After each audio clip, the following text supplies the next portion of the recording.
was like it happened one day. I was walking down the street, and all the storefronts had Mexican names. The whole neighborhood had changed. A lot of people were selling their houses. People that lived there since I was a kid. They were buying places farther out and playing estates. My mom, she was too broke. Anyway, she liked our house. It was her parents' house. She was born in it. There was a kid I went to school with who lived 4 houses down. He lived with his father and his father's girlfriend. I'd known him my whole life. He hated Mexicans. It was something I didn't know was there, and then suddenly it was there. He hated that they took over the diner on Wells Street, hated that the grocery store was now a Mexican grocery store, and hated the laundromat because it was full of Mexican women and kids. Sometimes I'd see him drinking beer in the vacant lot down the street.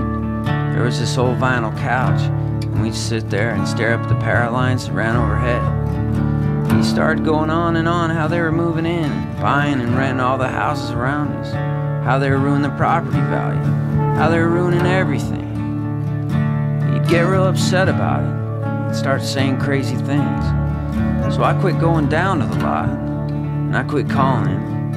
Then I heard from a friend of mine that his girlfriend left him. They'd gone out for over a year. She was some sort of hippie. She didn't hate anyone.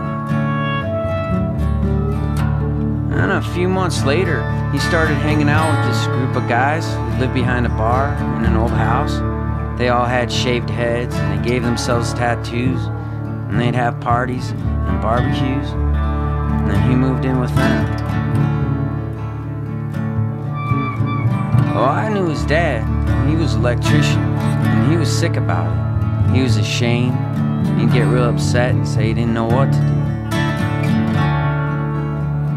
And then a while later, I heard that the kid had a falling out with the guys in the house.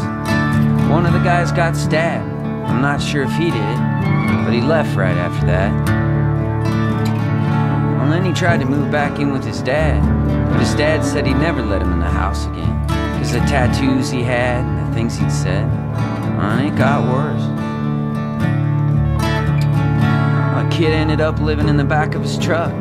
He did that until winter. Then I heard from his ex-girlfriend that he'd lost his job, and she wasn't sure where he'd gone, but that she hadn't seen him in almost 6 months. And she was glad she hadn't.